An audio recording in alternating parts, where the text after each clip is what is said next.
Figure it out. Hello, this is Adam Koralik from Figured Out Productions. The following video is a video of some kind, and I hope you enjoy it. Hey guys, it's Adam here, and on today's adventure, we are actually out in Long Island, New York at, well, it looks like a museum, right? What does it do with video games? I'm gonna get out of here. Don't do that. I'm actually at Long Island Retro, and I think you guys are gonna appreciate this. So actually, even though we are in an aviation museum, you can see all that, what's actually going on is Long Island Retro. And so I'm a guest here this year, and I was helping with them with their museum component. So we have a whole bunch of super rare consoles, even stuff I don't have. So I thought it'd be really fun, kind of, if you saw I did a video like this in the UK, where we went and looked at like 10 really obscure consoles, even I don't know. I thought it'd be fun to do the same thing here, find a bunch of consoles, talk a little bit about them, and think of this as just kind of like a special episode of Rare Variants. And we're going to do it before the con opens so that there's time to actually sit down and talk about them. If you guys do me a favor though, before we get too far into this, please like the video, comment down below, subscribe if you've never done that before. Check out all the social media stuff in the description: Twitter, Instagram, Facebook, Discord, Patreon, Spreadshirt, Travel Channel, all that fun stuff. Now, on with the adventure. So here we have an entire like wall of Sega Saturns. This belongs to a buddy of mine named Steve. There's some that I have. I've done videos on like the Samsung Saturn, but he's also got this like Chinese one called the Kama Sega Saturn. We're gonna just do power highlights here. So we've got Hitachi High Saturns, V Saturns. I've done videos on that one. I will do videos on that one. Over here we have some other variants. This is the Hello Mac version of the Saturn. To my understanding, this was only sold at one retailer in Japan. Toys R Us Sonic Saturn, so it's just got that Sonic logo on it. It was only sold at Toys R Us. This is the Brazilian Tech Toy version. It just looks like a North American one, but if you actually take it out, it says like Tech Toy in Brazil and stuff like that on it. Over here we have the Hong Kong Video CD Sega Saturn. This is actually not Japanese, despite it saying NTSCJ. This was released in Hong Kong specifically for the video CD market. And trust me when I say we're not done with Saturn. So he's got things like modems and keyboards, mouse, all sorts of crazy stuff, development kits, and other than the Sega Pluto, which is old hat, nobody cares about that anymore, the Ultimate Saturn here, this will be fired up for the con later. This is the Prologue 21. Steve is insane. He owns 4 of these things. But what this is actually a Sega Saturn. Like, this part is a Sega Saturn, plays games, but it also is a karaoke unit. So it has a disc changer. It holds like 100 different discs. This is an amplifier. This is for wireless microphones. And of course, there's the monitor. And then, of course, Sega branded speakers. Dude has 2 of them set up here. And yeah, of course, I know we have the Sega Pluto. I told you, nobody cares about this anymore, right, Sunshine? Nobody cares about the Pluto. Oh, who cares anymore? Let's talk about interesting things. So you want to see an interesting thing. The other thing we have over here, I apologize for noise pollution, not much I can do about that. This is the Vistion dockable entertainment system. I don't know a whole lot about this, but what I do know is this was a portable DVD player made by Vistion. And what makes it interesting, and I'm not even sure where it is, it's not mine to tinker with too much, it's probably in the back. It actually has a built-in Game Boy Advance. That's what makes it special. And annoyingly, the controller for it, even though it looks ridiculous, it's actually more comfortable than you'd think. I know, I can't believe I'm saying that. The controller wasn't included with it. You had to buy it separately, and that makes it a pain in the ass to get. Here we have the Sharp NES TV. This actually did come out in the US. We might even do a video on one of these one day, because I know somebody who has one of these, but it's basically a television with a built-in NES. These things, to my understanding, these little leg pieces are very rare to find actually not broken. This one doesn't have them, although it looks like the door is a little messed up, but yeah, it's still in kind of boot up mode. This we have the Super Famicom TV, same type of idea. Unfortunately, this just randomly died yesterday during the con. There was like, you could smell burning in the back, which is not good, but yeah, they'll take care of it. They've got a lot of professionals on site. It's called the Sharp SF1. This is the Divers 2000 Dreamcast. I actually own one of these. I've done videos with that. Nobody cares about that anymore. So over here, he's the last, unfortunately not here. There's a guy, shout out to him, Orky Borky of Freedom in my Discord, who is a collector after my own heart. This 19-year-old kid with an insane collection of things I've never seen before. This is one of the things he brought down here. This is a portable version of the CDI that only came out in South Korea. There's only like 6 to 8 of these known to exist. He owns 2 of them. And yeah, he brought one. But yeah, that's really all I know about it from what he told me. It's actually got a really nice screen on it. We put Hotel Mario on it. Very cool. This I actually showed you guys before. This is basically a Chinese, mainland Chinese version of a Sega Genesis with no cartridge slot, which may sound insane. But what it basically is it's a VCD player that has the ability to read Genesis ROMs off a disc. So Sega actually did endorse these. They did license them. But from my understanding, the game sales were just kind of like, they didn't really care much, but they just wanted their name on the hardware because the hardware was going to happen anyway, so they were just making a few bucks off their name and basically the Genesis support. Later, there would be a second iteration of this without Sega's licensing, but it still did the same thing because, you know, mainland China. This I've done a video on. I own one of these. This is a Joysound Festa, which is a Wii U inside of a karaoke unit. Over here we have a Super Graphics. I've done a video on that.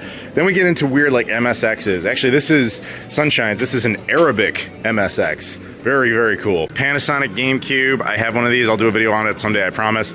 This is, oh, I want this so bad. Iowa made a version of it's an Iowa boombox, right? It also has a built-in Mega Drive, Japanese only, as well as a Mega CD or Sega CD. This is one of my holy grails, and it's just there, but not for sale, of course. I've shown you guys this before. PC Engine LT, portable version of the PC Engine. Don't have it, wish I did.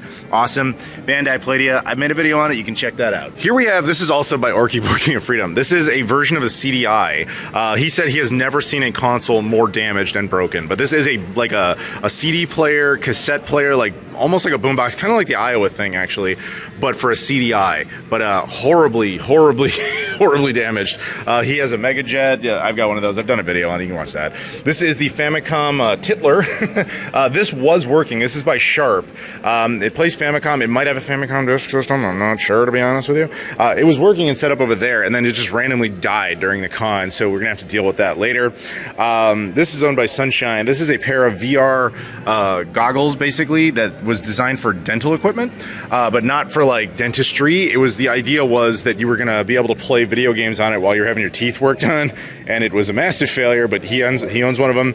We have some Atari stuff, the PC stuff I don't pay too much attention to. We have an Xbox 360 development kit, an original Xbox debug kit. Here we have PS1 development hardware, so that's a Net Yarosi system.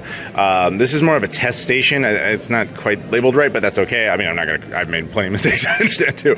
And then over here, you have a PS2 test kit and a GameCube NR reader, which is pretty much the same concept, basically debug kits so that when people were making games on PlayStation or GameCube hardware, they could test their games. I brought that. That's the Atari Jaguar dental equipment. You know, you guys have seen that. On this side, though, actually, to tell you the truth, I don't know what this is. The Atari Stacy 4 looks like some sort of laptop thing. I can't tell you much about it.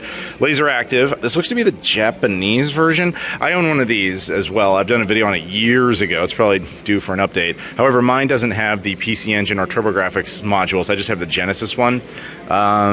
Yeah, I think this is the Japanese one. I'm not totally sure though, but I think it is. Yeah, if it says Mega LD. Over here, Japanese PSX, which is a PS2 with a DVR. I've done a video on that. Apple Pippin, done a video on that. Hello Kitty Dreamcast. Funny enough, big Dreamcast guy, obviously. I don't have one of those. But this is actually a PC Engine karaoke unit, so you like attach it to the briefcase model. He said the speakers on it are like ridiculously good. So just by like stunning coincidence, not only do we have the PC Engine karaoke unit, we have the Wii U Joysound Festa one, and then we have the Sega Saturn ones. This was not intentional. Sunshine just pointed this out to me. We also have the Dreamcast karaoke unit, which hilariously, I own one of these and I just forgot it was even here. So yeah, this should have been the big karaoke event, but we didn't think to like set up for that. Not a karaoke unit, but it would have been cool to like integrate this. Although I will say the Laser Active also functions as a karaoke unit. We really could have done something here. Missed opportunity. We now have the karaoke units, the Prologue 21s running. They're owned by this lovely gentleman, Sega Steve, who you guys might have seen in some of my other videos. In a nutshell, what are we talking here? What's the deal? So in Japan, karaoke is a big deal. If you're in a establishment like karaoke bar or such, and you have a machine running it, it would be something similar to this setup. And since Sega was coming out with their first real karaoke machine in '94, '95 era, they decided to base it on the Sega Saturn, which is massively overbuilt for audio capabilities. And pretty much these are a mutated Sega Saturn turned into an industrial karaoke device. And to be clear, they do play Sega Saturn games. Yes, they do. As you can see. Battle Garega, good choice too. Thank you, Steve. Nintendo iQ. Chinese made officially licensed like Nintendo 64 clone designed for portability, but clone is not the right word because it actually was licensed officially by Nintendo. It's an odd release. And then this is a Nintendo Wii development kit. So this is the aforementioned Orky Borky of Freedom. Welcome. This dude's 19. You're nuts. The amount of cool stuff you have. All right, I want you to tell me about this thing because I really didn't know much about it. Okay. So this is a Famicom that's built into a Gold Star VCR. Not sure if it's official. Nobody really knows. There's like almost no information about it aside from some Russian guy who owns like 4. It uses like this weird infrared remote thing that is specific to this system, and it does not have controller ports or anything, so I don't know if it works. I have no way to test it. It can play tapes fine, but to actually switch it into the Famicom mode, you need that remote. So right now it's kind of a brick, but it looks cool. It looks cool. That's all that matters. It's fine. Yeah. Like, there's way better places to play a Famicom game, such as the Famicom TVs and all this other stuff that we have out here. Titler. The Titler. Yes, the Titler. I already showed him the Titler. Titler's an old hat. They've all seen this by now. Yeah. Old broken hat. No, he'll fix that. That's fine. I hope. Over here we have more MSX stuff, Sega Mark III, stuff like that. The Tommy Tutor, which is kind of cool. It's like a child-friendly system. In Japan only. I've actually seen this before. Probably could have got one, I just didn't. This, you'll get its own video because I finally own one of these now. This is a Casio PV1000, a very oddball system that Casio put out years before they put out the Loopy that really got recalled, so it's crazy rare. The Visicom, that one I'm not actually particularly familiar with. Oh, Toshiba made it. I did not know that. The Epoch TV Vader, which you saw recent pickups from me. That's kind of funny to see that there. I own one of those. I got it in Japanese junk bin. But Epoch made a bunch of first-gen stuff.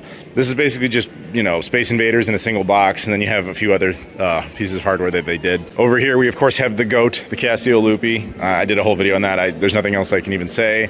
Greatest console ever made. And then here we have the Game Wave. I would love to have one of these. They're not particularly expensive. They're not even that crazy rare, but it really only kind of came, it did technically come out here, but it was actually a Canadian console. It was designed in Canada, released in Canada for Canadians, etc. And it's a horrible failure. It came with, these are the remote controls it would come with. Not a good system, but funny. It was a big push for VeggieTales. Have you ever heard of that show, VeggieTales? I know that they had a big involvement in this, and to this day, you can actually still buy the games for this off VeggieTales website. Well, at least the VeggieTales games specifically. They went for a little cute, obscure Nintendo add-on thing here. So we have the 64DD set up using FX0 and the FX0 expansion pack, which probably is the best release for the 64DD because it's a big like DLC pack. I've done a video on that. We've got the Satellaview, which was like an add-on for the Super Famicom or Super Nintendo in Japan only that had like online services. I think I did a video on that like years ago as well. Over here, the PCFX. I know I've done a video on that. That is the ill-fated, unsuccessful successor to the PC Engine that only came out in Japan. One of my holy grails, an FM Towns Marty. This dude owns one of two. But I don't get to have one because he's mean. But yeah, that's one day, gentlemen. Well, ladies and gentlemen, but let's be real about that. Mostly gentlemen. One day you'll get a video about this. This is an FM Towns. This is owned by Sunshine. This is an Amiga CD32. I've done videos on that. This is where we're starting to get into PC stuff, so it's not really my universe. There's a few things I can point out though, like Amstrad GX4000 is console. I've done videos on that. You can check that out. Here we have some neatos though. We have some odd bits of hardware. X68000, I'm sure a lot of you guys know what that is. The one after my own heart, though, this is the Sega Terra Drive. Sega made a PC at one point that is actually a functional Windows 3.1 PC. Like the guy showed us the whole thing booting up and everything. It also happens to have a Mega Drive or Sega Genesis cartridge slot on it, so it runs both things. Actually looks incredibly good. It's very cool. That's one of my holy grails, but I will probably never get it. Super Famicom box system, which is basically like a hotel system, so they could have people play on that. Similar idea. I actually just saw one of these in Japan. It's the Fami Station by Sharp. It basically it's Japanese, but it uses NES-style cartridges, but they're Japanese versions of games. Very odd. And again, for similar concept, hotels and things like that. Other little odd, obscure versions of the NES. I don't really familiar with the history of a lot of these, but it's the same type of idea. There's just multiple cartridge loading areas, again, for different markets and different things. More PC stuff.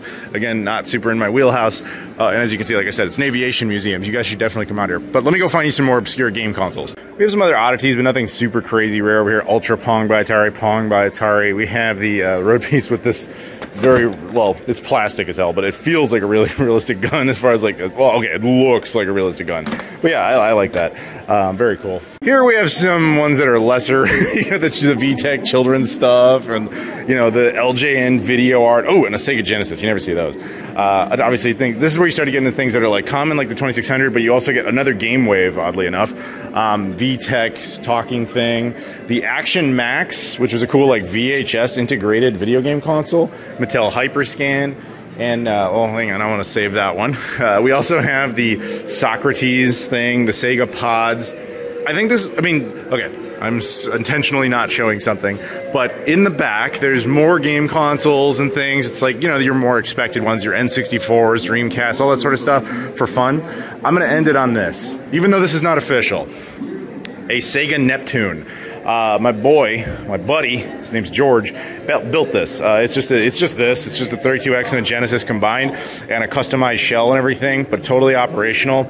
I'm hoping at one point to get one of these, if nothing else, than to just put it with the Pluto all the time. Even though this is not the real one. I've actually done a video on the real one. There's only one real one. It's in Frisco, Texas, the National Video Game Museum. They let me make a video on theirs. So this is just really cool to have like reproductions of it, though. So awesome. So I think this is a nice touch. So they have like these airplane simulators. This is obviously not a rare console, it's arcade stuff, but it's just like literally next to actual aircraft, which I think is one of the coolest things about this museum, the museum setup that they go for at this con. So we have an unexpected bonus for the all these rare consoles. So we have just been tasked with this. This is the Mark's Game TV Tennis, which Rob here, if you've ever listened to the podcast and you didn't, he was the co-host on the podcast for like, what, how many years? Couple years, 4 years, whatever. So the con bought this from a dealer, and it is still factory sealed after like 45 years. 1974, 50 years. 50 years, and we have been told they want to unbox it. So we're going to show you. It is sealed. This is like, yes, this is damaged, but it is still factory sealed. So we're going to have a little bit of legit history here. After 10 years, Adam's jumping on the unboxing. Oh, I've never done an unboxing in the history of this channel. That's true. All right, so Rob, tell them a little bit about it before we ruin this thing. So this is a TV Tennis. It is a mechanical version of Pong from a company called Mark's Games. Mark's Games was I believe they were a board game company based out of New York, but ironically by the time this came out in 1974, they were owned by Quaker Oats. Of Chicago, so shout out to my city. Yeah, fittingly, I guess this is a half Chicago, half New York it's kind of, you know, simpatico over here, yeah. So this is not, even though it looks like a television, this isn't like an electronic game system in the way of Vectrex is. This is a fully mechanical version of Pong that was designed to look like a TV. The only way to keep score of who's winning the game is a mechanical dial on top, which presumably we'll see. Yeah, I assume this thing is actually in one piece. Yeah, we don't know. We have no idea. We also know that it uses like D-cell batteries, and you need a bunch of them, so we can't actually use it. Sorry in advance. Yeah. But yeah, did you say something about these cartoon characters? Oh yeah. So these cartoon characters that are kind of on the box, and you can actually see them in better. Higher resolution. Higher resolution were actually done by the illustrator from Mad Magazine, another New York institution, at least according to The Simpsons. I don't know. Lewis Marks Company, Quaker Sets Company. This is from Pennsylvania. I guess Quaker was. No, it says it's from Pennsylvania. So we're both wrong. Yeah. You're the closest to Pennsylvania. So it's now you. This is Sunshine, by the way. He's not from Pennsylvania at all, but he's the closest. Anyway, move on. Yeah. Go ahead and open it. Let's do it. Let's do seal. it. He just licked his hand. I didn't get that. There's no gentle way of doing this. Yeah. Oh, I feel bad, almost bad doing it. Like, we actually, I'm like, if we can't open it, it's going to be really... 50-year-old glue. I don't want to tear the box. We're trying not to, yeah. Oh. This is harder. We apologize, everybody, for destroying history. We don't want to. The most unsatisfying unboxing ever. We would have been smarter if we had, like, a tool. We are the tools. We are the tools. Oh, Jesus. Yeah, now you know why I do, like, cuts. now you know why Adam's filming and not doing it, because he doesn't want to do it himself. Yeah, that's true. Oh, wait. Progress. Team effort.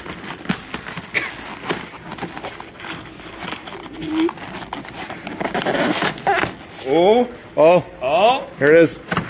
Oh. There's another box. No, it's styrofoam. That Gerald Ford era air. Yeah. I can smell Nixon. Smells like a pardon to me. Hey, was this what year was this? 1974. Oh yeah, no, this is either Nixon administration or Ford. Not that it matters. Okay, this is not the same color, and it has a post-it of some kind. Packing slip 2164. All right, that's our battery compartment. Why is it green? It's a completely different color. Maybe it faded. Instead of yellow. we have, I guess, instructions or something. Here, take that. Digest that a little bit. Oh, right. We have, look, we have sticker bits. Oh, classy. And a manual, Mark's Games. Oh, they're in color now. Oh, that's fancy. And then some more styrofoam bits.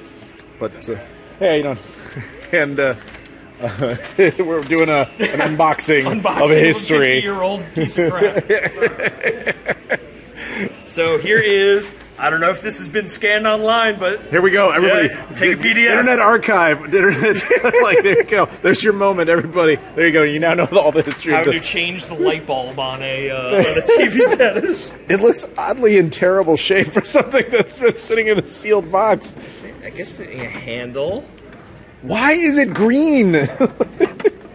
This is like, okay, honestly, if I saw this in the box, I would be like, oh, that looks kind of like a high quality product. It looks like a Fisher-Price toy, like in real life. But to show you the mechanical aspect of it, look at your Pong paddle. Literally move. It's like one of those Etch-a-Sketches or something, but do you guys, who's old enough to remember those little like almost pinball games that used water and a ball and you would draw? Yeah. It almost comes off like something else in here. Okay. Oh, it's a packing slip. Yeah, I found another one of those here somewhere. Mm-hmm. Yep, there's 2 packing slips. So, don't. Wait, but for those enthusiasts out there on the TV tennis, unless you have both packing slips, it's not really complete. Yeah, it's not complete. We also have like little green plastic bits falling off of it. Cracked off of this piece of crap. Okay. There's no way of latching the battery. It just. Well, this is the worst condition new item I've ever seen. It's horribly packed. I mean, to be fair, the cardboard held its own, but yeah, the wow, cardboard's in better shape. So, Sunshine, what do you think of the TV tennis? That looks like a piece of crap. Okay, guys, some tips and tricks if you're the owner of a TV tennis. Yes, it does just flap, but you can close it like this. Oh, look at that! Satisfying click. Yeah, that click though. Listen, everybody. Oh, that click though. Oh, God. Yeah. Anyway, and now in hindsight, after knowing what we know, we're very glad this was actually made in Pennsylvania. New York and Chicago don't want we are innocent. We're no longer to be blamed for this. There's some sort of switch there too. So this is Brendan. He is sort of the owner of this, and he's going to see this for the first time. Yes, this was our big acquisition for the museum this year, so I'm really excited. This better be great, guys. My hopes are very high.